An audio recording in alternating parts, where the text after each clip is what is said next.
பவுல் கொலோசியருக்கு எழுதின நிருபம். நீங்கள் கிறிஸ்துவுடனே கூட எழுந்தது உண்டானால் கிறிஸ்து தேவனுடைய வலது பாரசத்தில் வீற்றிருக்கும் இடத்திலுள்ள மேலானவைகளை தேடுங்கள், பூமியில் உள்ளவைகளை அல்ல மேலானவைகளையே நாடுங்கள் என்று சொல்லி கடந்த சில வாரங்களாக இந்த வேத வசனத்தில் இருந்து நான் உங்களோடு பேசிக் கொண்டிருக்கிறேன். எனக்கு பிரியமானவர்களே, யாக்கோபின் நிருபம் 3ஆம் அதிகாரம் 14, 15, 16, 17 ஆகிய இந்த வசனங்களை நாம் பார்க்கும்போது பிதாவினிடத்திலிருந்து இறங்கி வருகிறது தெய்வீக குணம். பூமியிலிருந்து மண்ணான மனுஷனிடத்திலிருந்து உருவாகிறது பிசாசினால் உண்டான குணம். ஆனால் தேவனிடத்திலிருந்து ஒரு மனிதனுக்குள்ளே வருகிற ஞானம், அது ஒரு குணம், அது ஒரு கனியுள்ள வாழ்க்கை. ஆகவே அதை தேட வேண்டும் என்று சொல்லி நான் உங்களுக்கு கற்றுக்கொடுத்தேன். அதற்கு அடுத்ததாக யாக்கோபு 1ஆம் அதிகாரத்திலே நாம் பார்க்கும்போது நன்மையான எந்த ஒரு ஈவும் பூரணமான எந்த ஒரு வரமும் ஜோதிகளின் பிதாவினிடத்திலிருந்து இறங்கி வருகிறது. அப்ப நமக்கு தேவையான நன்மைகளை நாம் இந்த பூமியிலே நம்முடைய மாம்ச பிரகாரமான அறிவின்படி தேடாமல் தேவனிடத்திலிருந்து நமக்கு கொடுக்கப்படுகிற நன்மையை நாம தேட வேண்டும் என்று சொல்லி நான் உங்களுக்கு கற்றுக் கொடுத்தேன். அடுத்ததாக சங்கீதம் 12ஆம் அதிகாரம் 11வது வசனத்தை நாம் வாசிப்போம். சங்கீதம் 12:11.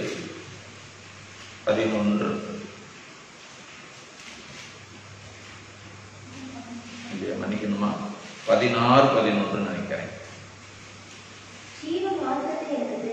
சங்கீதம் 16:11வது வசனம். ஜீவ மார்க்கத்தை எனக்கு தெரியப்படுத்துவீர், உம்முடைய சமூகத்தில் பரிபூரண ஆனந்தமும் உம்முடைய வலது பாரிசத்தில் நித்திய பேரின்பமும் உண்டு. எனக்கு அன்பானவர்களே, வேதம் நமக்கு சொல்லுகிறது தேவனுடைய பிதாவினுடைய வலது பாரிசத்திலே அவர் பக்கத்தில் இருக்கக்கூடியதை நாம் தேட வேண்டும் என்று சொல்லி இருக்கிறது. அப்படி தேட வேண்டியதிலே அடுத்ததாக நம்ம பார்க்கும்போது அவருடைய சமூகத்தில் இருக்கக்கூடிய பரிபூரண ஆனந்தம், அவருடைய வலது பாரிசத்தில் இருக்கக்கூடிய நித்திய பேரின்பம். பேரின்பம் என்று சொல்லல, நித்திய பேரின்பம், இன்பம். என்னங்க, எனக்கு இப்படி பிரசங்கம் பண்றது கொஞ்சம் கஷ்டம் தான். இருக்கிற 1-2 பேர் கூட ஒத்துழைக்கும்படி அன்பாய் கேட்டுக்கொள்கிறேன். அவருடைய சமூகத்தில் என்ன இருக்குங்க? நல்லா கவனிங்க. பரிபூரண ஆனந்தம். அடுத்தது நித்திய பேரின்பம்னா என்ன? நித்திய பேரின்பம் பேச மாட்டீங்க. நித்திய ஜீவன் அப்படின்னா என்ன? அழியாத ஜீவன், குறையாத ஜீவன். நித்திய பேரின்பம்னா அது அந்த இன்பம் என்னைக்குமே குறையவே குறையாத, எந்த சூழ்நிலையிலும் மாறாத இருக்கக்கூடிய ஒரு இன்பம் எங்க இருக்கு? பிதாவுடைய வலது பரிசுகள் இருக்கு. அப்ப நீங்களும் நானும் தேட வேண்டியது அந்த இன்பத்தை தேட வேண்டும். ஆமென். உலகத்துல பலவிதமான இன்பங்கள் இருக்குது. நமக்கு பிடிச்ச ஒரு ஜூஸ் குடிக்கிறோம், அப்ப மனசுல என்ன வருதுங்க? ஒரு இன்பம். நமக்கு பிடிச்ச ஒரு இடத்துக்கு சுற்றுலா போறோம், அங்க நமக்கு என்ன இருக்கு? ஒரு இன்பம் இருக்கிறது. நமக்கு பிடிச்ச நண்பர்களோடு ஒரு காபி பார்ல உட்கார்ந்து காபி சாப்பிடுறோம், அப்ப மனசுக்கு எப்படி இருக்குங்க? இன்பமா இருக்குது. அடுத்தது நம்முடைய உறவினர்கள் நம்ம வீட்டுக்கு வர்றாங்க, நமக்கு அந்த நேரத்துல கொஞ்சம் மூஞ்சி, கணவன் மனைவி சண்டை போட்டிருந்தா உடனே முகத்தையெல்லாம் கழுவிட்டு அப்படி சிரிச்ச முகத்தோட உட்கார்ந்தவங்க என்ன பண்றோம்? நம்ம வரவேற்கும் தூக்கத்தை எல்லாம் மறந்துடுறோம். இப்படி சில நண்பர்கள் வரும் பொழுது, சில நண்பர்களோடு பேசும் பொழுது, சில இடங்களுக்கு போகும்போது, சில நிகழ்வுகளை கலந்து கொள்ளும் பொழுது, ஒரு திருமண வீட்டுக்கு போகும்போது நம்முடைய வாழ்க்கையில துன்பங்களை மறந்து நாம் என்ன செய்யறோம்? அந்த இடத்துல இன்பத்தை அனுபவிக்கிறோம். ஆனால் இந்த இன்பங்கள்லாம் நிரந்தரமா இருக்கிறது இல்லை. அந்த சூழ்நிலை மாறின உடனேயே நமக்குள்ள இருக்கிற இன்பம் எல்லாம் இருக்கிற இடம் தெரியாம போயிடும். மறுபடியும் பழைய பொருளை கதவை தரடி வந்துருது. ஆனா இங்க வேதம் என்ன சொல்லுதுன்னா, இப்படி உலகத்தில் இருக்கக்கூடிய இன்பங்களை அல்ல. அப்ப அதை தேடக்கூடாதான்னு சொல்லல, அது அல்ல, அது நமக்கு நிரந்தரமானதும் அல்ல. அதை காட்டிலும் மேலான, உயர்ந்த, குறையாத, அழியாத, நித்தியமா எந்த சூழ்நிலையிலும் என்னை விட்டு நீங்காத ஒரு இன்பம், பேரின்பம், அது நித்திய இன்பம், சதா காலமும் இந்த பூமியில நான் உயிரோடு இருக்கிற வரைக்கும் என் கூட இருக்குது. அந்த இன்பத்தை நாம் தேட வேண்டும் என்று சொல்லி வேதம் சொல்லுகிறது. ஆமென். அந்த இன்பம் எங்க இருக்கு? பிதாவினுடைய வலது பரிசத்திலிருந்து நமக்கு வருது. ஏன்னா அங்கிருந்துதான் எது ஒன்றும் நமக்கு என்ன செய்யணுங்க, வரணும். ஆமென் சொல்லாமா? ஆமென். ஏன்னா இந்த உலகத்தில் திரும்ப நான் உங்களுக்கு சொல்றேன், இந்த உலகம் பொல்லாத உலகம்னு வேதம் சொல்லுது. கலாத்தியர் புஸ்தகம் 1ஆம் அதிகாரம் 4வது வசனம் நினைக்கிறேன். கலாத்தியர் 1ஆம் அதிகாரம் 4வது வசனத்தை நாம் வாசிப்போம். இப்பொழுது இருக்கிற பொல்லாத உலகத்தின் என்று நம்மை விடுவிக்கும்படிக்கு அவர் பவுல் அதை சொல்லும் போது சொல்றாரு, இப்போ இருக்கிற இந்த உலகம் பொல்லாத உலகமா? வாய்ஸ் வருதா? ஆடியோ வருதா? இப்பொழுது இருக்கிற இந்த உலகம் என்ன உலகம்? பொல்லாத உலகம். சொல்லுங்க. நான் சொல்லல, வேதம் நமக்கு சொல்லுது பொல்லாத உலகம். அப்ப பாருங்க, ஆதியாகம புத்தகத்தை நீங்க திருப்பினீங்கன்னா ஒவ்வொன்னையும் கர்த்தர் படைச்சிட்டு நல்லது நல்லது நல்லதுங்கிறார். அவர் படைச்சதெல்லாம் எப்படி இருந்துச்சு? ஆதியாகம புத்தகத்தை 1ஆம் அதிகாரத்தை திருப்பி பாத்தீங்கன்னா வெளிச்சத்தை உண்டாக்கிட்டு நல்லதுங்கிறாரு, வெட்டாந்தரையை உண்டாக்கிட்டு நல்லதுங்கிறாரு, செடி கொடிகளை உண்டாக்கிட்டு நல்லதுங்கிறாரு, விலங்குகளை உண்டாக்கிட்டு நல்லது, சூரிய சந்திர நட்சத்திரங்களை உண்டாக்கிட்டு நல்லது, கடைசியில மனுஷனை உண்டாக்கிட்டு எல்லாம் உண்டாக்கிட்டு இப்ப நல்லது நல்லதுன்னு சந்தோஷப்படுறாரு.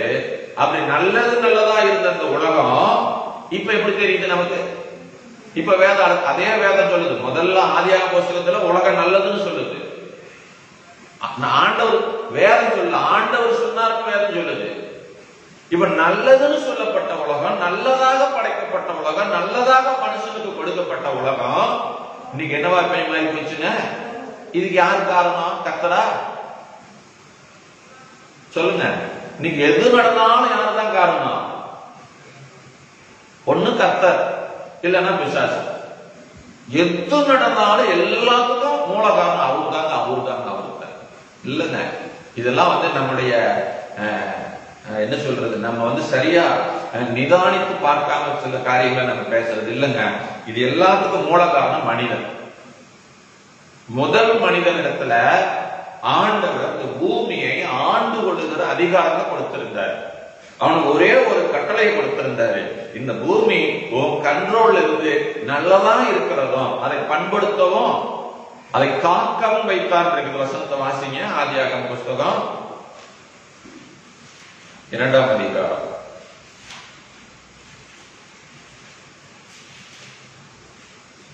15வது வசனம். 2:15. தேவனாகிய கர்த்தர் மனுஷனை ஏதேன் தோட்டத்தில் அழைத்து கொண்டு வந்து அதை பண்படுத்தவும், ஒரு தோட்டம், ஒரு பெரிய தோட்டம், அது எவ்வளவு பெருசு நமக்கு தெரியாது. அந்த தோட்டத்துக்குள்ள 4, 6 பாய்ந்து அது பாசனத்தை கொடுத்து கொண்டிருந்த ஒரு மிகப்பெரிய தோட்டம், சகல விருட்சங்களும் அது கூட இருந்துச்சு. அப்படிப்பட்ட ஒரு தோட்டத்தை இவர் என்ன பண்ணணும்? பண்படுத்தணும், பாதுகாக்கணும். இந்த 2 வேலை தான். பாதுகாக்கிற வேலையை இவருக்கு கொடுத்திருந்தார். ஆனால் இவர் அந்த வேலையை செய்ய தவறி போனதுனால இப்ப இது எங்க போயிடுச்சுங்க? இந்த பூமி கெட்டு போச்சு.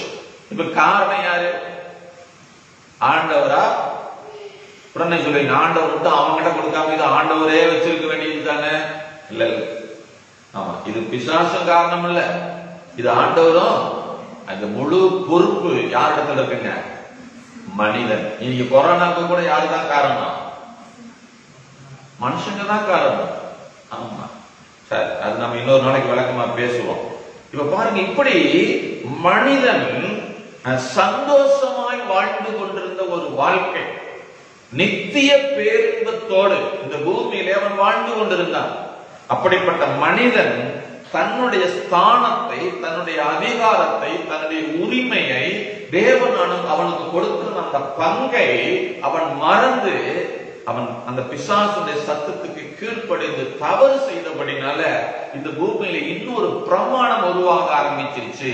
அதாவது நான் திரும்ப திரும்ப சொல்றேன், இந்த பூமி முழுவதும் மனித வாழ்க்கை எல்லாமே ஒரு விதிக்கு உட்பட்டு தான் இருக்கிறது. விதியை தாண்டி எங்கேயும் வெளியே போக முடியாது. இப்படிப்பட்ட ஒரு சூழ்நிலைகளை கடந்து போனதுனால இப்ப என்ன பிரமாணம் வேலை செய்கிறதுன்னு சொல்லி பாத்தீங்கன்னா, ரோமர் புஸ்தகம் 8ஆம் அதிகாரம் 2வது வசனத்தை நாம் வாசிப்போம். ரோமர் 8:2. கிறிஸ்து இயேசுவினாலே ஜீவனுடைய ஆவியின் பிரமாணம் என்னை சொல்லுங்க, என்னை பாவம், மரணம் என்பவைகளின் பிரமாணத்தினின்று விடுதலை ஆக்கிவிட்டது. இப்ப இங்க ரெண்டு விதமான பிரமாணத்தை அங்க அவங்க பவுல் காண்பிக்கிறார். ஒண்ணு ஜீவனுள்ள ஆவியின் பிரமாணம். சொல்லுங்க, ஜீவனுள்ள. நம்ம ஆன்லைன்ல உட்கார்ந்து கேட்டுட்டு இருக்கிறவங்களும் கொஞ்சம் வாயை திறந்து சொன்னீங்கன்னா தான் உங்களுக்குள்ள அந்த வார்த்தை உள்ள கடந்து போகணும்.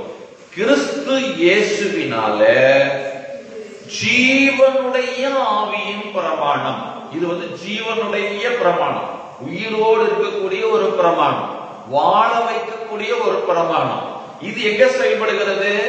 ஆவியில செயல்படுகிற பிரமாணம். பிரமாணம்னா விதி, ஃபார்முலா, லா அப்படின்னு சொல்லலாம். இந்த பிரமாணம் என்ன செஞ்சிருக்குது? என்ன? பாவம், மரணம் என்பவைகளின் பிரமாணத்தின். பாவம்ங்கிறது ஒரு பிரமாணம், மரணம் என்கிறது இன்னொரு பிரமாணம். இந்த ரெண்டு ஒன்றாக இணைந்து செயல்படுகிற ஒரு பிரமாணம், ஒரு விதி. நம்ம அடிக்கடி சொல்றோம், ஏன் தலைவிதி, இது யாரால மாத்த முடியாது சொல்ற மாதிரி இந்த விதி இன்னைக்கு பூமியில ஆதாமினால வந்த ஒரு விதி என்னன்னா, பாவம், மரணம் என்கிற பிரமாணம். பிரமாணம்னா தெரிஞ்சுக்கிட்டீங்களா? ஏற்கனவே நான் உங்களுக்கு புரிய வச்சிருக்கிறேன். எப்படி புரிய வச்சேன்? இது ஒரு பொருள். இந்த பொருள் இப்படி வச்சா நிக்குமா? ஏன் நிக்காது?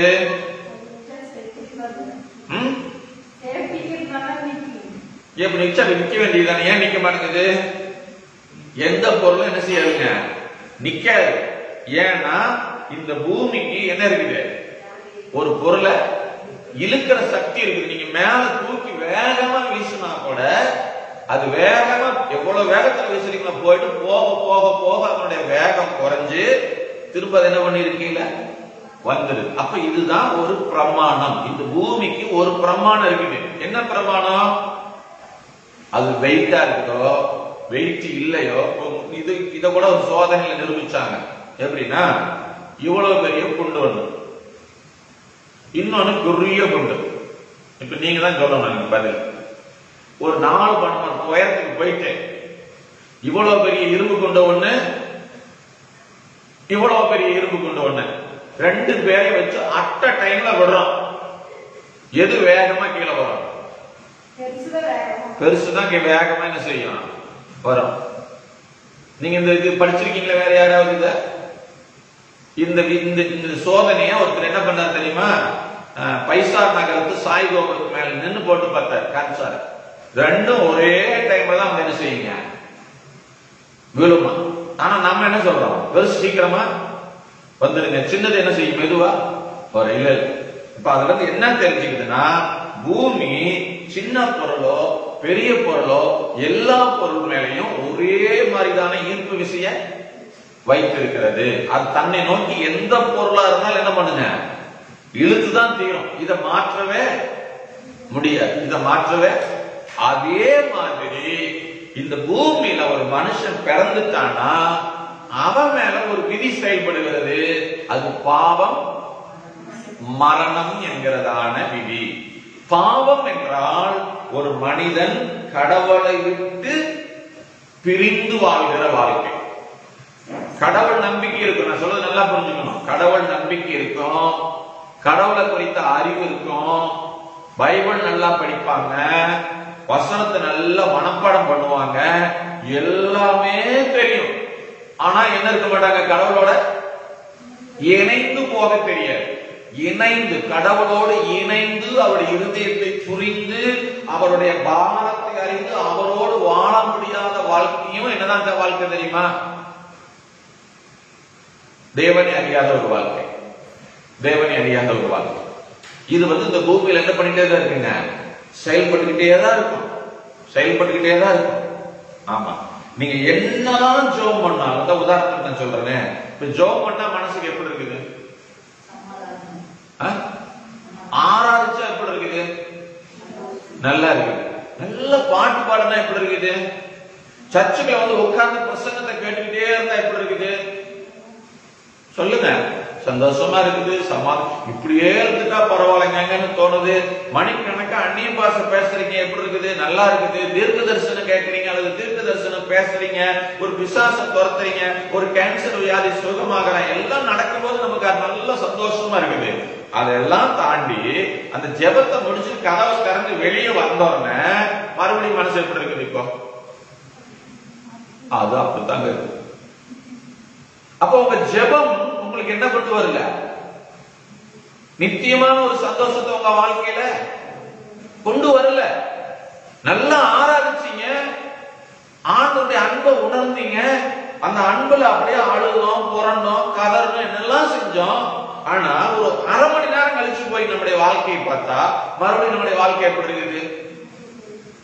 முன்ன ஜெபிக்கிறது போறதுக்கு முன்னால எப்படி இருக்கமோ, அந்த அன்பை உணர்றதுக்கு முன்னால எப்படி இருக்கமோ அதே மாதிரிதான் நம்முடைய இருதயம் இருக்குது. அப்ப நல்லா கவனிங்க, நம்முடைய ஜெபம், நம்முடைய ஆராதனை, நம்முடைய ஊழியம், இது எதுவுமே நமக்கு என்னத்தை கொண்டு வரல? நித்தியமான பேரின்பத்தை கொண்டு வரவில்லையே என்றால் நம்மை அறியாமை நம்முடைய வாழ்க்கையில இன்னொரு பிரமாணம் வேலை செய்து கொண்டிருக்கிறது. அந்த பிரமாணம் தான் பாவம் மரணம் என்கிற பிரமாணம். பாவம் என்றால் தேவனோடு இணைய முடியாதபடி செய்கிற ஒரு சக்தி. மரணம் என்றால் நித்தியமான அந்த சந்தோஷத்தை, மரணங்கிறது வேதனை, மரணங்கிறது கவலை, மரணங்கிறது கண்ணீர். ஒரு மனிதன் கடவுளை விட்டு பிரிஞ்சதுனால அனுபவிக்கக்கூடிய அத்தனை உபத்திரவங்களுக்கு பேர் என்னங்க? மரணம். மரணம் தான் உச்சகட்ட வேதனைன்னு சொல்லுவாங்க. எதுக்கு மனுஷன் பயப்படுறானோ இல்லையோ, எல்லா மனுஷனும் சாவுக்கு பயப்படுவான். ஏன்னா அதுதான் உச்சகட்ட பயம், உச்சகட்ட வேதனை மரணம். இப்ப பாவம் உள்ள வேலை செய்யறதுனால, பாவங்கிற ஒரு பிரமாணம் வேலை செய்யறதுனால அதோடவே சேர்த்து குட்டி போட்ட மரணங்கிற ஒரு பிரமாணம் நம்ம கூட என்ன செஞ்சுட்டே இருக்குங்க? வேலை செஞ்சுக்கிட்டே இருக்கு. அதனால நீங்க ஜெபிச்சாலும் ஆராதிச்சாலும் பைபிள் படிச்சாலும் அந்த நிமிஷம் தான் உங்களால நிம்மதியா இருக்க முடியுது. அதுக்கு அடுத்து தாண்டி போன உடனே இந்த பிரமாணத்துல ஆட்டோமேட்டிக்கா நம்ம கடந்து போயிடும். தயவு செஞ்சு புரிஞ்சுக்குங்க, இந்த பிரமாணத்திலிருந்து நீங்க வெளியே வரணும். ஆமென் சொல்லலாமா? ஹல்லேலூயா. இப்ப பாருங்க, இந்த பொருள் மேல இந்த புவியீர்ப்பு விசை என்ன செய்யுது? வேலை செஞ்சுக்கிட்டே இருக்குது. நான் கையில தாங்கி பிடிக்கிற வரைக்கும் இந்த பொருள் இப்படியே நிற்கும். நான் பிடிக்கலன்னா என்ன பண்ணிருங்க? விட்டுரும். இப்ப நான் பிடிச்சுக்கிட்டு இருக்கிறது தான் ஜெபங்கிற மாதிரி, நான் பிடிச்சுக்கிட்டு இருக்கிறது தான் ஆராதனைங்கிற மாதிரி, நான் பிடிச்சுக்கிட்டு இருக்கிறது தான் அந்நிய பாஷை பேசுற மாதிரி. அது எப்ப நிக்குதோ அப்ப என்ன இருக்குங்க? விழுந்துருது. அப்ப அந்த பிரமாணம் என்ன பண்ணிட்டே இருக்குது? இப்ப நான் என்னுடைய ஜெபம் இந்த பிரமாணத்துக்கு விரோதமா வேலை செய்யுது, அப்ப அதனால இதை தாங்குது. நான் என்னுடைய ஆராதனை இந்த பாவம் மரணம் என்கிற பிரமாணத்துக்கு விரோதமா வேலை செய்யுது, அதனால மனசுல எப்படி இருக்குதுங்க? மகிழ்ச்சி இருக்குது. ஆனால் இதை விட்டுட்டா எப்படி விழுந்து போயிருதோ அந்த மாதிரி நாம வாழக்கூடாது. நம்ம வாழக்கூடாது. ஒருவேளை இத ஒரு ஹெலிகாப்டர் மாதிரியோ அல்லது ஒரு ஜெட் விமானம் மாதிரியோ நான் இதை வடிவமைச்சு இதுக்குள்ள ஒரு பெட்ரோல் எல்லாம் ஊத்தி இதை ஸ்டார்ட் பண்ணிட்டா நான் பிடிக்க வேண்டிய அவசியம் இல்ல. அது என்ன பண்ண ஆரம்பிச்சிருங்க, அப்படியே பறந்துட்டு அப்படி நிக்க வைக்கலாம். ஹெலிகாப்டர் அது அப்படியே என்ன செய்யுது, ஒரு இடத்துல நிக்குது. அது அப்ப சில நேரங்கள் அப்படியே என்ன ஆகுதுங்க, மூவ் ஆகும். அப்போ இந்த பிரமாணத்துக்கு விரோதமா இன்னொரு விதிய நான் பயன்படுத்தும் பொழுது இதை நான் என்ன செய்ய வைக்க முடியும், பறக்க வைக்க முடியும். அதே போலத்தாங்க இந்த பாவம் மரணம் என்கிற பிரமாணத்துக்கு விரோதமா இன்னொரு பிரமாணம் வேலை செய்யுது. அதை நீங்க புரிந்து கொண்டு அதை அறிந்து அதனோடு இணையும் பொழுது மாத்திரம்தான் அந்த பிரமாணம் உங்க வாழ்க்கையில வேலை செய்யும். அந்த பிரமாணம் என்னன்னா, கிறிஸ்து இயேசுவினால ஜீவனுடைய ஆவியின் பிரமாணம். என்ன பிரமாணம், சத்தமா சொல்லுங்க, ஆவியின் பிரமாணம். ஆவில நீங்க வேற ஏதோ ஆவிக்கு போயிடாதீங்க. ஆமா, அவருடைய ஆவிய நமக்குள்ளே அனுப்பி, அவருடைய ஆவியை நமக்குள்ளே அனுப்பி இந்த ஆவியை உயிர்ப்பித்து மரித்து போயிருந்த என்னுடைய ஆவியை தேவனோடு இணைக்கப்படாம துண்டிக்கப்பட்ட இந்த ஆவிய அவர் எங்க இணைக்கிறாருங்க, தம்மோடு கூட அவர் இணைத்துக் கொள்ளுகிறார். ஆமென் சொல்லாமா? நீங்க இத நீங்க ரட்சிப்புனா என்னன்னே சில ரட்சிப்பு தெரியுமா சொல்லுவாங்க சிலர் எல்லாம் சபையில. நீங்க ரட்சிக்கப்பட்டிருக்கலாம், ரட்சிக்கப்பட்டிருக்கிறது எப்படி ரட்சிக்கப்பட்டிருக்கிறேன்னு சொல்றீங்க, முன்ன நான் விக்கிரக ஆராதனை செஞ்சுட்டு இருந்தேன், இப்ப நான் இயேசு கிறிஸ்துவை கும்பிடுறேன், அதனால நான் ரட்சிக்கப்பட்டுட்டேன். சிலர் சொல்லுவாங்க, நான் முன்ன தண்ணி அடிச்சுட்டு இருந்தேன், இப்ப தண்ணி எல்லாம் விட்டுட்டேன், அதனால நான் என்ன செஞ்சுட்டு நான் ரட்சிக்கப்பட்டுட்டேன். முன்ன இயேசுனா எனக்கு யாருன்னு தெரியாது, இப்ப இயேசு யாருன்னு எனக்கு தெரிஞ்சிருச்சு, நான் இயேசுவை ஏத்துக்கிட்டேன், அதனால என்ன செய்யப்பட்டுட்டேன். இதுதான் நம்ம ரட்சிப்புன்னு நினைச்சுட்டு இருக்கிறோம். இல்ல இல்ல, தயவு செஞ்சு புரிஞ்சு, இது ரட்சிப்பு இல்ல. இது ரட்சிப்பு ஏற்படுவதற்கு ஒரு காரணம், அவ்வளவுதான். நீங்க வியாதியா இருந்தீங்க, சர்ச்சுக்கு வந்தீங்க, சுகமாச்சு, சுகமானதுனால இயேசுவை தெரிஞ்சுக்கிறதுக்கு ஒரு வாய்ப்பு. ரட்சிப்பு என்பது அது அல்ல.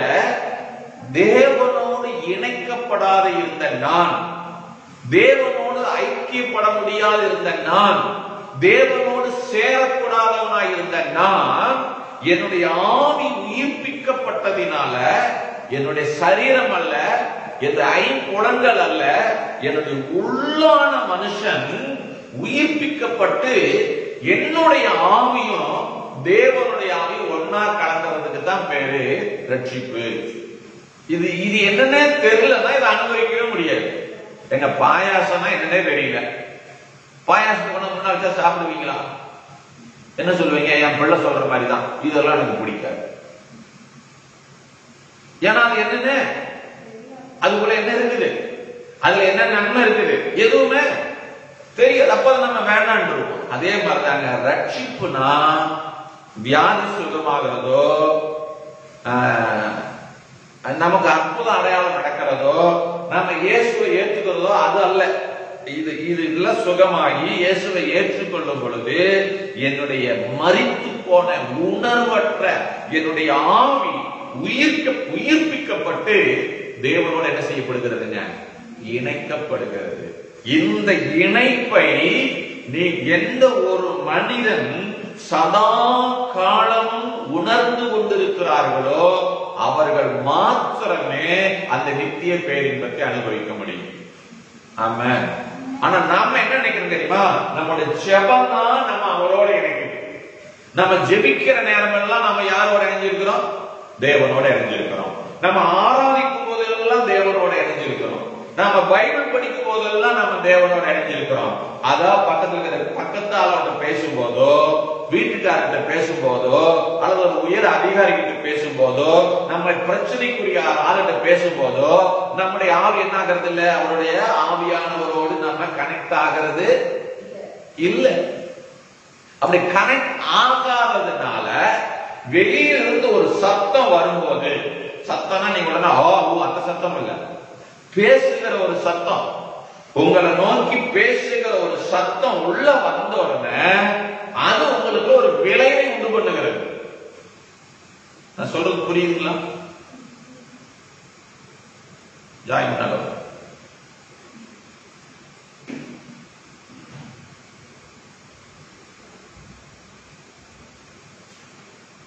இப்ப இந்த பிள்ளை ரட்சிக்கப்பட்ட பிள்ளை.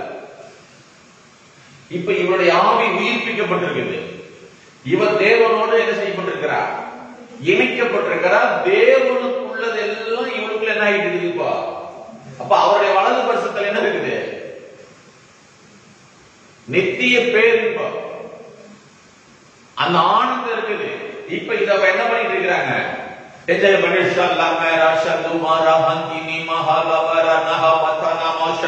அப்படின்னு சந்தோஷம் சோத்திரம் சோத்திரம் சோத்திரம் அப்படின்னு பாட்டு பாடிட்டு இதெல்லாம் வெளியே வரல, வாயில வரல, ஆனா மனசுக்குள்ள என்ன பண்ணிட்டே இருக்குங்க? அப்படியே என்ஜாய் பண்ணிட்டே இருக்கிறாங்க. இப்ப என்ன சந்திக்கிறாங்க. என்ன சந்திச்ச உடனே நான் 10 வருஷத்துக்கு முன்னால இவருக்கு ஏதோ என்ன பண்ணிருக்கிறேன், ஒரு துரோகத்தை பண்ணிருக்கிறேன். இப்ப என்ன பார்த்த உடனே இந்த முகம் என்ன ஆகும்? இப்ப என்ன வேலை செய்யுது? உள்ள இருக்கிற ஆவி வேலை செய்தா, அந்த கண்ணு வேலை செய்யுது? அப்படி சொல்லுங்க, எதுமா வேலை செய்யுது? கண்ணு பார்த்த உடனே, ஆள பார்த்த உடனே எங்க போயிடுச்சு? 10 வருஷத்துக்கு முன்னால போயிடுச்சு. சரி, இப்ப வேற மாதிரி. இப்ப வர்றா, பேசிட்டு இருக்கிறேன், உனக்குலாம் அறிவு கிடையாது, ஒண்ணும் கிடையாது, மரம் மண்டை அப்படின்னு சொல்றேன் நான். இப்போ அவருடைய ரியாக்ஷன் எப்படி இருக்கும்? அப்படியே முடிஞ்சு. இப்ப காதால ஒரு கேட்ட ஒரு செய்தி அவருடைய சந்தோஷத்தை என்ன பண்ணிருக்குங்க? அப்படியே எனக்கு புரியுதுங்களா? புரியுதுங்களா? கண்ணால பார்த்தது, காதால கேட்டது, உங்க உணர்வுகளை, அதாவது உங்க உணர்வுன்னு சொல்ல போனா நான் சொல்றது இந்த உணர்வு இல்லை, தேவனிடத்திலிருந்து உங்களுக்குள்ள வந்து கொண்டிருந்த உணர்வை அது பாதிக்குமானால் உங்கள் ஆவி பலமுள்ளதாக இருக்கவில்லை. எது பலமுள்ளதாக இருக்குது? உங்க மாம்சம் பலமுள்ளதாக இருக்கிறது. இன்னைக்கு அநேக கிறிஸ்தவர்கள் பிரச்சனையை ஏன் ஃபேஸ் பண்ண முடியல, பிரச்சனையில ஏன் சோர்ந்து போறாங்க, உடனே ஏன் அழறாங்க, ஏன் கண்ணீர் விடுறாங்க, ஏன் கதறாங்க அப்படின்னு சொன்னா கவனிக்கணும், அவங்க ஆவியில் என்ன கிடையாதுங்க. ஆனா மணிக்கணக்கு ஜெபம் இருக்கும். பைபிள் எல்லாம் அப்படி அக்கு வேலை ஆணி வேலை கேட்டா எந்த வசனத்தை கேட்டாலும் சொல்ல தெரியும். இது வச்சு என்னங்க பிரயோஜனம்? நல்லா கவனிங்க. சமீபத்துலதான் படிச்சேன், ஒரு அம்மா நிறைய பணமா சேர்த்து சேர்த்து பிச்சை எடுத்து பிச்சை எடுத்து பிச்சை எடுத்து பிச்சை எடுத்து லட்சக்கணக்கில் பணத்தை சேர்த்திச்சான். ஆனா கடைசியில வந்து வியாதி படிக்கல படுத்து கிடக்குது. கேரளாவில தான் கேள்விப்பட்டேன். வியாதி படிக்கல படுத்து கிடக்குது. பார்க்கறதுக்கு யாருமே ஆள் இல்லை.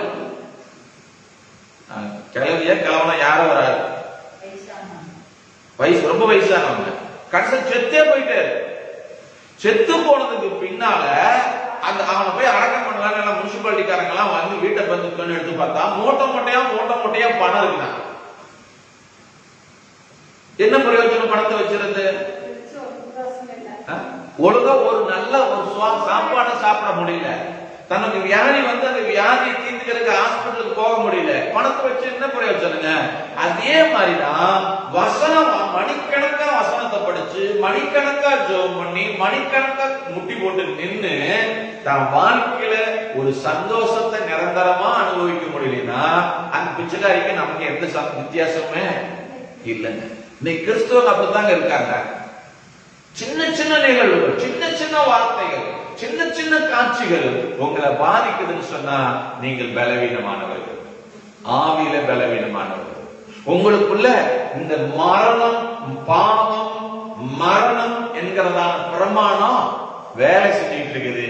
அதனால நாம நிம்மதியா வாழ முடியாது. எனக்கு அன்பானவர்களே, கலாத்தியர் 1:4 சொல்லுது, இப்பொழுது இருக்கிற இந்த பொல்லாத பிரபஞ்சத்தில் இருந்து துக்கப்படுத்துகிற, வேதனைப்படுத்துகிற, உங்களை கண்ணீர் விட வைக்கிற, உங்களை அவமானப்படுத்துகிற, உங்களை நிந்திக்கிற, புறக்கணிக்கிற, தூக்கி எறிகிற, உங்களை உதாசனப்படுத்துகிற அந்த நிகழ்வுகளாலே உங்களை வேதனை, உங்களுக்கு சஞ்சலத்தையும் வருத்தத்தையும் உண்டாக்குகிற இந்த உலக செயல்பாடுகளில் இருந்து உங்களை விடுவிக்கிறதுக்காகத்தான் இயேசு தன்னுடைய ஜீவனை இந்த பூமியில கொடுத்தார்.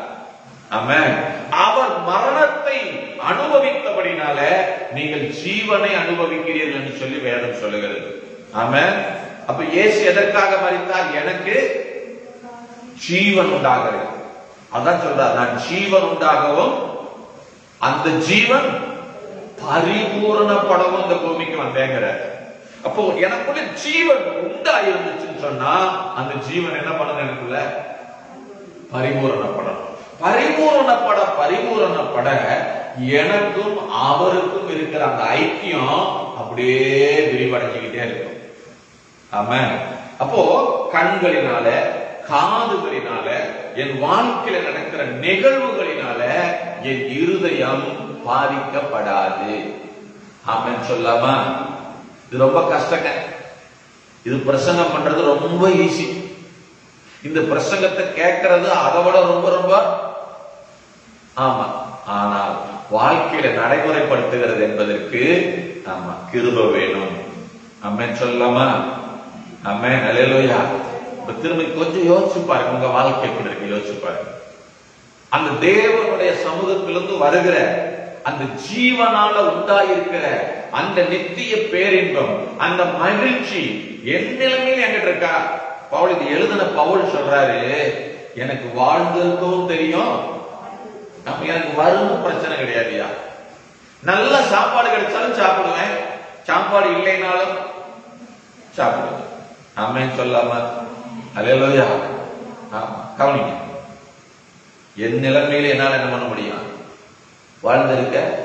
எனக்கு ரேஷன் அரிசி போட்டாலும் சாப்பிடுவேன், பொன்னி அரிசி சாப்பாடு போட்டாலும் சாப்பிடுவேன், சோத்துறோம். ஏன்னா மத்தியானம் நான் பள்ளிக்கூடத்துல இருந்திருக்கும் போதெல்லாம் ஸ்கூல்ல சாப்பிடறது என்ன சாப்பாடு தான்?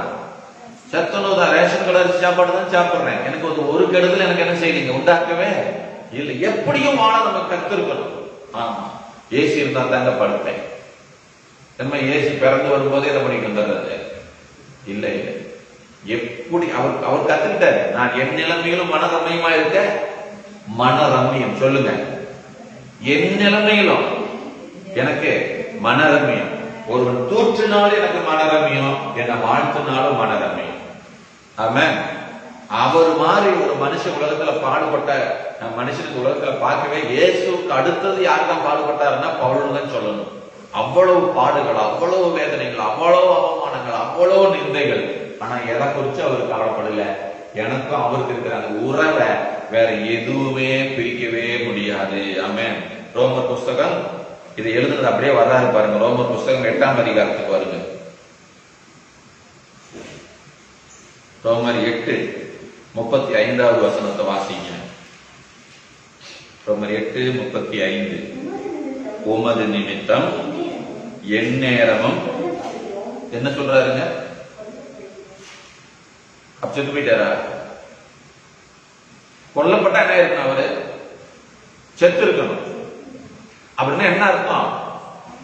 சாவுனுடைய இழிப்பு வரைக்கும் வந்துட்டு பாரு. சாவு ஒண்ணுதான் வரல, ஆனா செத்த மாதிரி தான் வாழ்க்கை. அடிக்கப்படும் ஆடுகளை போல எண்ணப்படுகிறோம் என்று எழுதியிருக்கிறபடி நேரத்தாலும் அந்த அன்பை விட்டு யார் யார் பிரிக்க முடியும்? உபத்திரவமா, வியாகுலமா, துன்பமா, பசியோ, நிர்வாணமோ, நாசமோசமோ, பட்டயமோ. 38ஆவது வசனத்தை வாசிங்க. மரணமானாலும் ஜீவனானாலும் யார் வந்தாலும், தேவ தூதர்களே வந்தாலும் சரி, அதிகாரங்களானாலும் வல்லமைகளானாலும் நிகழ்காலங்களானாலும் உயர்வு மேன்மை கிடைக்குது, பாராட்டுறான், தூக்கி வைக்கிறான், பொன்னாட போத்துறான், கிரீடம் வைக்கிறான். அப்படி உயர்வானாலும் நீ எதுக்கு லாய்க்கு இல்லாதால், நீ முட்டாள், நீ செய்யறதெல்லாம் தப்பு, அறிவியணும் அப்படின்னு என்ன தாழ்த்தினாலும், வேற எந்த சிருஷ்டியானாலும் நம்முடைய கர்த்தராகிய இயேசு கிறிஸ்துவில் உள்ள தேவனுடைய அன்பை விட்டு என்னை யாராலையும் பிரிக்க முடியாது. யாராலையும் பிரிக்க முடியாது. 37வது வசனம், இவை எல்லாவற்றிலேயும் யாரால? நீங்க நேசிக்கிறவரால இல்ல, உங்களை நேசிக்கிறவரால. சொல்லுங்க. அடிக்கடி நாம என்ன தெரியுமா? அன்பு கூறுவே இன்னும் அதிகமா. அவருக்கு தெரியும் நீ எப்படி அன்பு கூறுறங்கிறது எனக்கு தெரியுன்ற ஒரே வார்த்தையில உன் அன்பு எனக்கு தெரியும். வாய மூடு படாதன்ற ஸ்தோத்திரம். அல்லேலூயா. ஆமா. ஆனா அன்பு கூறுறது யாரு தெரியுமா? அவர் தான் அன்பு கூறுறாரு. முந்தி அவர் நம்ம இடத்துல என்ன பண்ணாரு? அன்பு கூர்ந்தார். அல்லேலூயா. ஆமா. அப்படி பாட்டு பாடணும்னா என்ன சொல்லி பாடணும்? நீங்க இந்த இடத்துல அன்பு கூறுறீங்கன்னா அந்த அன்பைத்தான் உயர்த்தி பாடணுமே ஒழிய நம்ம அன்பு கூறுறதை வச்சு என்ன செய்யக்கூடாதுங்க, பாடக்கூடாது. நம்ம இடம் எடுத்துட்டு இருந்தா நேராகி போயிடும். நான் இப்ப உங்களுக்கு சொல்றேன். மரியா, மார்த்தா, லாசருன்னு 3 பேர் இருந்தாங்க. இந்த குடும்பம் ரொம்ப இயேசுவை நேசிச்சு. நீங்க பின்னால போய் வேதத்தை படிச்சு பாருங்க. இப்ப ஒரு முறை என்ன போச்சுன்னு சொன்னா, இயேசு ஒரு தூரமா ஒரு ஊர்ல இருக்கிற இந்த லாசருக்கு வியாதி வந்துருச்சு. மரண படுக்கையில படுத்து கிடக்குறாங்க. அப்ப ஆள் அனுப்பிச்சுடுறாங்க. என்ன சொல்லி அனுப்புறாங்க தெரியுமா? நானா இருந்தா என்ன தெரியுமா சொல்லி அனுப்புவேன்? உங்களுக்கு வரும்போதெல்லாம் சாப்பாடு கொடுத்தோம் அல்லவா, நான் இங்க வரும்போதெல்லாம் உங்களுக்கு தங்கறதுக்கு இடம் கொடுத்தோம் அல்லவா, உங்களை ரொம்ப ரொம்ப நேசிக்கிறோம் அல்லவா, உங்களுக்காக நாங்கள் எவ்வளவு தியாகம் செய்தோம் அல்லவா, அப்படிப்பட்ட நாங்கள் இன்னைக்கு வேதனையோடு வாழ்ந்து கொண்டிருக்கிறோம். ஆகவே இயேசுவே நீர் வந்து லாசருக்கு சுகத்தை கொடுக்க வேண்டும் என்று சொல்லி நான் சொல்லி அனுப்பிச்சிருக்கேன். ஆனா அவங்க எப்படி தெரியுமா சொல்லி அனுப்புனாங்க? நீர் சிநேகிக்கிற லாசரு மரண படுக்கையில் இருக்கிறாங்க. எப்படிங்க? நாங்க சிநேகிக்கிற அப்படின்னு சொல்லல, நாங்க சிநேகிக்கிறோம் இயேசுவே நீங்க வாங்கன்னு சொல்லல, நீர் சிநேகிக்கிற லாசரு. ஆமென். இப்ப நான் சொல்லணும் எப்படி சொல்லணும் தெரியுமா? நான் நேசிக்கிற இயேசு இல்ல, என்ன நேசிக்கிற இயேசு. சொல்லுங்க கொஞ்சம் மாத்தி. நான் நேசிக்கிற இயேசு இல்ல, என்னை நேசிக்கிற இயேசு. ஆமா. எந்த நேசம் பெரியது? நீங்க அவர் மேல வச்சிருக்கிற நேசமா, அவர் உங்க மேல வச்சிருக்கிற நேசமா? அவர் நம்ம மேல வைத்திருக்கிற நேசம் தான் பெரிய. ஆமென் சொல்லுமா? இப்ப அந்த அன்பை நாம ருசிச்சுட்டோம்னா, அந்த அன்பை நாம உணர்ந்துட்டோம்னா, அந்த அன்பை விட்டு என்னை யாராலையும் பிரிக்க முடியும். ஆமென். ஆமென் சொல்லமா? அல்லேலூயா. சரி, நீங்க அவர் உங்க மேல அன்பா இருக்கிறாருன்னா நீங்க என்ன பண்ணணும்? நாம பம்பா இருக்கணுமா? நாமளும் அன்பா தான் இருக்கணும். ஆமென். அல்லேலூயா. திரும்ப சொல்றேன், மறுபடியும் சொல்றேன். ஒரு பிரமாணம் என்கிட்ட வேலை செய்யும். அது பாவம், மரணங்கிற பிரமாணம். அது ஆதாமால் உண்டான பிரமாணம். அது என்ன பண்ணிட்டு இருக்குது? என்னை வேதனைப்படுத்திக்கிட்டே நான் சந்தோஷமா இருக்கிறது அது என்ன செய்ய மாட்டேங்குது? என்ன விட மாட்டேங்குது. ஆனா அந்த பிரமாணத்துக்கு விரோதமா இயேசு இன்னொரு பிரமாணத்தை உண்டாக்கி இருக்கிறாரு.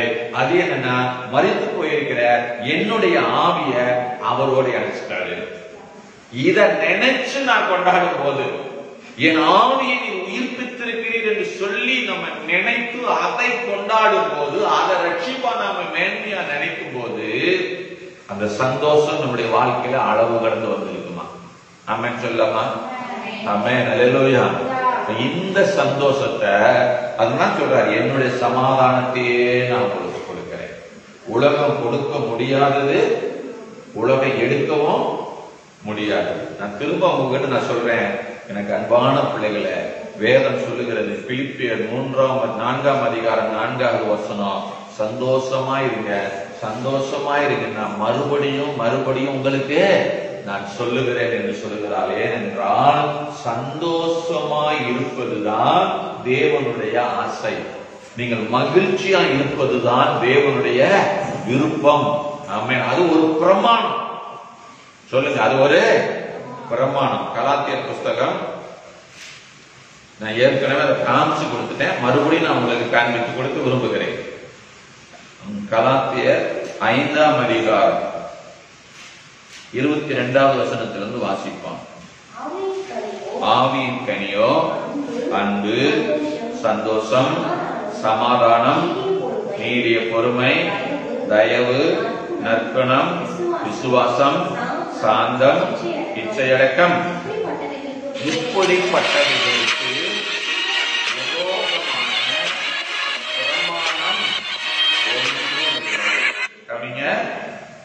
ஆவியின் கனியோ அன்பு, இரண்டாவது என்னங்க? சந்தோஷம். மற்றது எல்லாத்தையும் விட்டுருங்க. ஆவியின் கனிகளில் ஒன்று என்னங்க? சந்தோஷம். இந்த சந்தோஷத்துக்கு விரோதமான ஒரு பிரமாணம் இல்லை. ஆமென் சொல்லலாமா? அப்ப நீங்க சந்தோஷமா இருந்தீங்கன்னா பாவம் மரணம் என்கிற பிரமாணத்தினால் உங்களுக்குள்ளே உண்டாகிற எந்த விதமான விளைவுகளும் உங்களை பாதிக்க முடியாது. திரும்ப சொல்றேன், பாவம் மரணம் என்பவைகள் ஒரு பிரமாணம். அது ஆட்டோமேட்டிக்கா உங்க மேல என்ன பண்ணிட்டே இருக்குங்க? செயல்பட்டு கொண்டே இருக்கு. இந்த பூமியில் இருக்கிற வரைக்கும். ஏன்னா இந்த பூமி பொல்லாத பூமி. இந்த பூமியில் இருக்கிற வரைக்கும் அதை உங்களை அட்டாக் பண்ணிட்டே இருக்கும். ஆனா இந்த பிரமாணத்தை நீங்க ஜெயிக்கணும்னா இன்னொரு பிரமாணம் சந்தோஷமா இருக்கிறது. ஆமென். எப்படி இருக்கிறதுங்க? சத்தமா சொல்லுங்க. எப்பெல்லாம் சந்தோஷமா இருக்கணும்? எப்போ சந்தோஷமா இருக்கணும். ஆமென் சொல்லாமா? ஆமென் சொல்லாமா? ஒரு வசனத்தை நம்ம ஒரே ஒரு வசனத்தை மட்டும் காமிச்சிட்டு நாம எப்பப்போ எந்தெந்த சூழ்நிலையெல்லாம் சந்தோஷமா இருக்கணும்னு நான் உங்களுக்கு காண்பிச்சு கொடுக்க விரும்புறேன். மத்தேயு எழுதின சுவிசேஷ புஸ்தகம்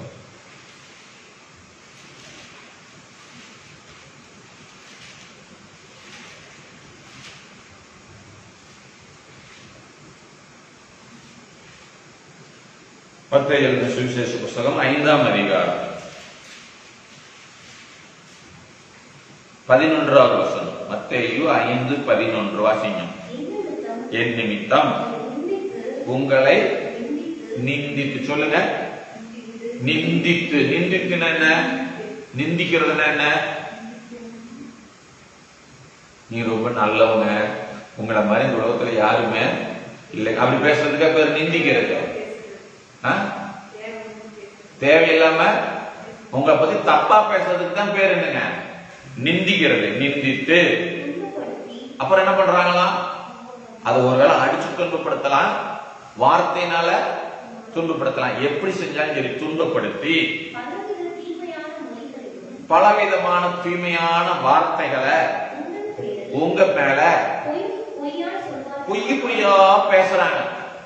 அப்படி சொன்னா நீங்க அப்படியே ஒரு மூலையில போய் உட்கார்ந்துக்கிட்டு அழுது அழுது ஜெபம் பண்ணணும்.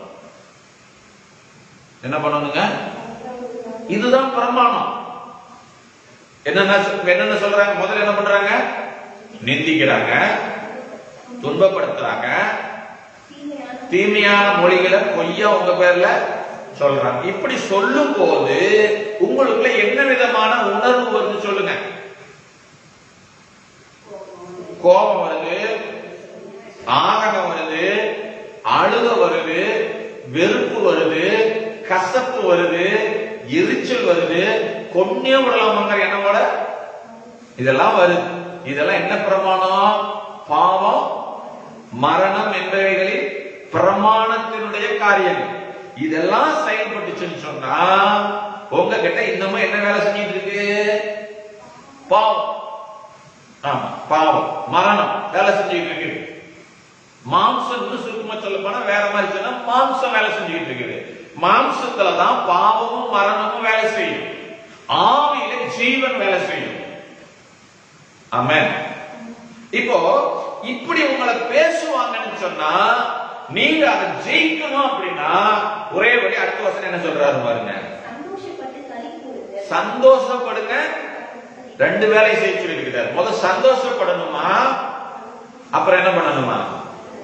களி கூறுறதுன்னு என்ன? செலிப்ரேட் பண்றது, கொண்டாடுறது. பிறந்த நாள் கொண்டாடுற மாதிரி கொண்டாடணுமா?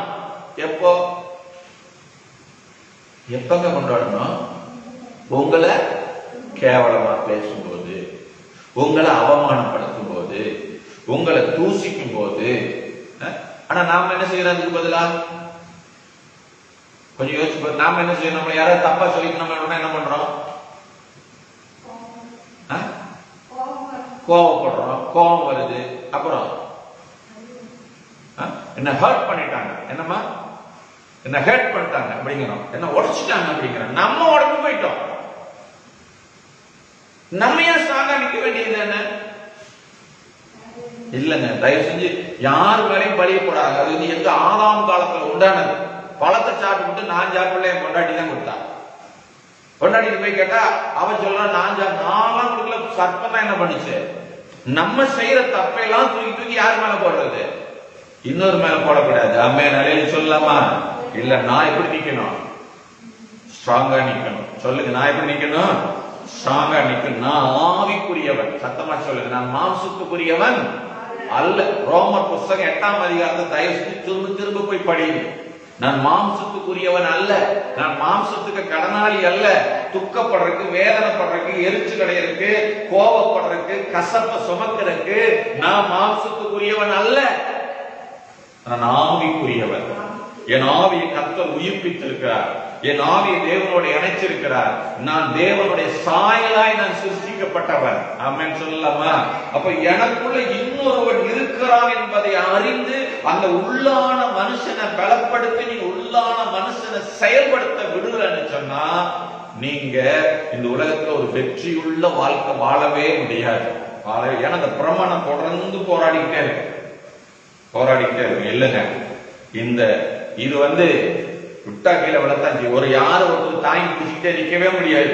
24 மணி நேரம் இதை ஒருத்தர் என்ன பண்ண முடியாதுங்க, தாங்கிட்டு இருக்கவே முடியாது. இதுக்கு ஒரு ஆசை வேணும். நான் இப்படி நிக்கணும், நான் பறக்கணும், என்னை யாரும் கீழே வீழ்த்த கூடாது. இது எப்ப நினைக்கிறோ அப்ப இது என்ன பண்ணும் தெரியுமா? பிளைட் மாதிரி, பறவை மாதிரி செயல்பட ஆரம்பிச்சுச்சுன்னா அது பறந்துகிட்டே இருக்கும். ஆமா, நீங்க முதல்ல நினைக்கணும் என்ன இந்த விதி, இந்த பிரமாணம், இந்த பூமியில் இருக்கிற பிரமாணம். சொல்லுங்க, திரும்ப சொல்லுங்க. பூமியில் இருக்கிற பிரமாணம் என்ன? உங்களை வேதனைப்படுத்துறது, உங்களை கஷ்டப்படுத்துறது, உங்களை நிந்திக்கிறது, உங்களை அழ வைக்கிறது, உங்களை துக்கப்பட வைக்கிறது, கண்ணீர் சிந்த வைக்கிறது, பயப்பட வைக்கிறது, தனிமையை உணர வைக்கிறது எல்லாம் யாருடைய வேலை? இந்த பூமியில் இருக்கக்கூடிய பிரமாணம். இது ஒரு விதி. இந்த விதிக்கு நீங்க கட்டுப்பட்டவர்கள் அல்ல. அல்லேலூயா. இந்த விதிக்கு கட்டுப்பட்டீங்கன்னா இந்த மாம்சத்துக்குரிய அத்தனையும் உங்க வாழ்க்கையில செயல்படும். இந்த விதிக்குரியவன் நான் இல்ல, நான் ஆவிக்குரியவன் என்பதை நீங்கள் உணர்ந்து சந்தோஷப்பட்டு களி கூற ஆரம்பிச்சீங்கன்னா நீங்க ஆரோக்கியமாய், செழிப்பாய், வெற்றியாய் நீங்கள் வாழ்வீர்கள். ஆமென் சொல்லலாமா? அப்ப உங்க வாழ்க்கை யாருக்கிட்ட இருக்குது? உங்க வாழ்க்கை இப்ப யாருக்கிட்ட இருக்குதுன்னு சொல்லுங்க. கடவுள்கிட்ட இருக்குதா, பிசாசுகிட்ட இருக்குதா, உங்ககிட்ட இருக்குதா? கடவுள்கிட்ட இருக்குது. ஆமா, கடவுள் என்ன பண்ணுவார்? இப்போ உங்க வாழ்க்கை உங்ககிட்ட தான் இருக்குது, உங்க மனசு உங்ககிட்ட தான் இருக்குது. கடவுள் சொல்லிட்டாரு, நான் உங்க கூட இருக்கிறேன்னு சொல்லிட்டாரு. ஆமா, ஆமா. பிசாசு சொல்றான், இல்ல உங்க நிம்மதியா இருக்கிறதுக்கு விட மாட்டேன்னு சொல்றான். நீங்க உங்க மனசை யாருக்கிட்ட கொடுக்க போறீங்க?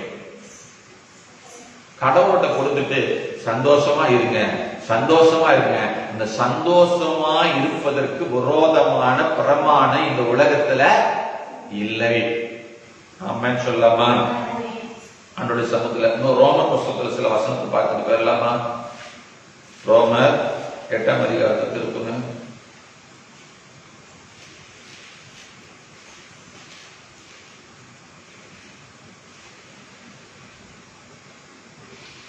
கவனிங்க. 5வது வசனத்தை வாசிங்க. ரோமர் 8:5. மாம்சத்தின்படி நடக்கிறவர்கள். அது என்ன மாம்சத்துக்குரியவர்கள்? மாம்சத்துக்குரியவைகள்னா என்ன? ஒண்ணு, நீங்க உடனே பாவத்துக்கு போயிடாதீங்க, எக்ஸ்ட்ரீமா போயிடாதீங்க. உங்க ஐம்புலன்களின் மூலமாய் தூண்டப்பட்டு உங்களுக்கு என்ன உணர்வு வருகிறதோ அதெல்லாம் மாம்சத்துக்குரியவைகள். அப்ப நீங்க மாம்சத்துக்குரியவங்களா இருந்தீங்கன்னா எதையே செஞ்சுக்கிட்டே இருப்பீங்களா? என்ன அவன் அப்படி பேசிவிட்டான், என்ன அவங்க அப்படி சொல்லிவிட்டாங்க, என்ன அவங்க அப்படி அத்தனை வருஷத்துக்கு முன்னால என்ன அப்படி நடத்தினாங்க, இத்தனை வருஷத்துக்கு முன்னால என்ன இப்படி பேசினாங்க. எப்ப பார்த்தாலும் கடந்த கால வாழ்க்கையிலேயே மைண்ட் என்ன இருக்குங்க, ஓடிக்கிட்டே இருக்கு. இதுதான் மாம்ச சிந்தை. அதுக்கு அடுத்து பாருங்க, ஆவியின்படி ஒருத்தர் நடக்கிறானா, ஒருத்தன் ஆவி நடக்குதுன்னா, ஆவினா வேற எந்த ஆவியும் இல்லை, உங்களுடைய ஆவி. உங்களுடைய ஆவி உங்களை நடத்தணும். எப்படி உங்க மாம்சம் உங்களை நடத்துதோ அதே போல உங்களுடைய ஆவி உங்களை நடத்தணும். உங்க ஆவி நடத்தணும்னா உங்க ஆவி யாரோட இணைஞ்சிருக்கணும்? தேவனோட இணைஞ்சிருக்கணும், வசனத்தோட இணைஞ்சிருக்கணும். இப்ப உங்க ஆவி தேவனோட இணைஞ்சிருந்தா அந்த ஆவி உங்களுக்கு என்ன தெரியுமா சொல்லிக் கொடுக்கும்? வசனத்தை சொல்லிக் கொடுக்கும். இப்ப இயேசு கிறிஸ்துவினுடைய வாழ்க்கைக்குள்ள வந்தீங்கன்னா 40 நாள் உபவாசம் இருக்கிறார், பயங்கரமான பசி. இப்ப பாருங்க, ஒரு கல்ல கொண்டு வந்து காமிச்சு பிசாசு சொல்றான், இந்த கல்ல ரொட்டி ஆக்கி நீ என்ன செய்யணும்? சாப்பிடணும். நீ தேவனுடைய குமாரனையானால் இந்த கல்லு அப்பம் ஆகும்படி சொல்லு, பேசு. நீ பேசினா இது அப்பம் ஆயிரும், அப்புறம் நீ என்ன பண்ணலாம்? சாப்பிடலாம். இப்ப இவருக்கு பசி, இந்த பசியை வைத்து அவருடைய ஐம்புலன்களையும் தூண்டி செயல்பட வைக்கிறான். இப்ப அவர் செய்யலாம், தப்பே கிடையாது. ஆனா 5 அப்பம் 2 மீன் 5000 பேருக்கு கொடுத்தவருக்கு இந்த கல்ல ரொட்டியாக்குற ஒரு பெரிய கடினமே இல்ல. ஆனா இப்ப சூழ்நிலை என்ன தெரியுமா? ஐம்புலன்ல ஒரு புலன் என்ன பண்ணிருக்கான்? இப்போ பசிங்கிற ஒரு உணர்வை பயன்படுத்தி பிசாசு பேசலாம். இப்ப உடனே அவருடைய ஆவி தேவனோடு இணைக்கப்பட்டிருந்தபடினால இப்ப உடனே அவர் சொல்றாரு, என்ன சொல்றாரு? மனுஷன் அப்பத்தினால் மாத்திரம் அல்ல, தேவனுடைய வாய்க்கு புறப்படுகிற ஒவ்வொரு வார்த்தையினாலையும். இதுதான் ஆவியில நடத்தப்படுறது. சூழ்நிலை உங்களுக்கு எதிராக வரும் பொழுது, உங்க மாம்ச உணர்வுகளை தூண்டுகிற சூழ்நிலை வரும்போது, உங்களை வேதனைப்படுத்தக்கூடிய, உங்களை கண்ணீர் விட வைக்கக்கூடிய சூழ்நிலை வரும்போது, அதற்கு எதிராய் தேவன் உங்களுக்கு வார்த்தையை பெறுவார். அந்த வார்த்தையை நீங்க பேசணும். அதுதான் ஆவியில நடத்தல். ஆமென். வாசிங்க போறோம். மாம்சத்துக்கு ஆவியின்படி நடக்கிறவர்கள் ஆவிக்குரியவைகளை சிந்திக்கிறார்கள். நீங்க மாம்சத்துல யோசிச்சுக்கிட்டே இருப்பீங்கன்னா அது என்னவா? அது ஒரு பிரமாணம், மரணம் என்கிற பிரமாணம் செயல்படும். ஆவியின் சிந்தையோ அங்க ஜீவன் இருக்கிறது. அங்க என்ன இருக்கு தெரியுமா? மனசுக்குள்ள இடியே ஒழுங்கா கூட அவன் எப்படி இருப்பான் தெரியுமா? சமாதானமா இருப்பான். அவன் அசைக்கப்படவே மாட்டான். அவங்க என்ன பண்ணவே மாட்டாங்க, எது நடந்தாலும் அசைக்கப்பட மாட்டாங்க. அல்லேலூயா. பழைய ஏற்பாட்டு காலத்துல இருந்து நம்ம பார்க்க முடியும், அக்கினி சோலை 7 மடங்கு அதிகமாக்கப்பட்டிருக்குது. இப்ப முன்னால நிறுத்தி வச்சிருக்கிறாங்க 3 பேர்த்த. அந்த ராஜா சொல்றான், மீண்டும் உனக்கு ஒரு நான் வாய்ப்பு தர்றேன், 7 மடங்கு கூடாக்கியாச்சு, நான் உனக்கு மறுபடியும் ஒரு வாய்ப்பு தர்றேன், நீ என்ன செய்ய போறேன்னு சொல்லும் போது அங்க சொல்றாங்க, நாங்கள் ஆராதிக்கிற தேவன் எங்களை தப்புவிக்க வல்லவர். தப்புவிக்க வல்லவர். அவங்களுக்கு என்ன வரல தெரியுமா? பயம் வரல, கலக்கம் வரல. நாமளா தான் என்ன செஞ்சிருப்போம்? நடுங்கி இருப்போம் இல்லையா? தொத்து மனசுக்குள்ள, ஆண்டவரே இருதயத்தை பாக்குறீங்க, நான் வெளியில மட்டும் நடிச்சிடறேன் ஆண்டவரே, உள்ள மனசுக்குள்ள உங்களை தாப்பா வச்சிருக்கிறேன்னு சொல்லிட்டு அவங்க என்ன பண்ணிடுவோம்? நம்ம ஒழுந்துருவோம். இல்ல பாருங்க, தைரியமா நின்றார்கள், கர்த்தர் அவளோடு கூட இருந்தார். ஆமென். அல்லேலூயா. நம்ம தொடர்ந்து வாசிங்க. மாம்ச சிந்தை மரணம், ஆவின் சிந்தைய ஜீவனும் சமாதானமாம். எப்படி என்றால், மாம்ச சிந்தை தேவனுக்கு விரோதமான. மாம்சத்தில் நடக்கலாம். ஆண்டவருடைய பிள்ளையா இருந்துகிட்டு, ஞானஸ்நானம் எடுத்துக்கிட்டு, அந்நிய பாஷை பேசிக்கிட்டு, ஊழியம் செஞ்சுக்கிட்டு, தேவனுக்கு விரோதமாகவும் நம்மளால என்ன பண்ண முடியுங்க? வாழ முடியும். கீழ்ப்படியாமலும் கீழ்ப்படிய கூடாமலும் இருப்பது. மாம்சத்துக்கு உட்பட்டவர்கள் தேவனுக்கு பிரியமா இருக்க மாட்டார்கள். துக்கப்பட்டுக்கிட்டு, வேதனைப்பட்டுக்கிட்டு, கண்ணீர் வடிச்சுக்கிட்டு, ஆத்திரத்தோட நீங்க வாழ்ந்துகிட்டு இருந்தீங்கன்னா அது தேவனுக்கு பிரியமான வாழ்க்கை இல்லை. எப்பவும் மகிழ்ச்சியா இருந்தீங்கன்னா, எந்த சூழ்நிலையிலும் மனரமயமா இருக்க கத்துக்கிட்டீங்கன்னா அந்த வாழ்க்கையை தேவன் பிரியப்படுகிறார்.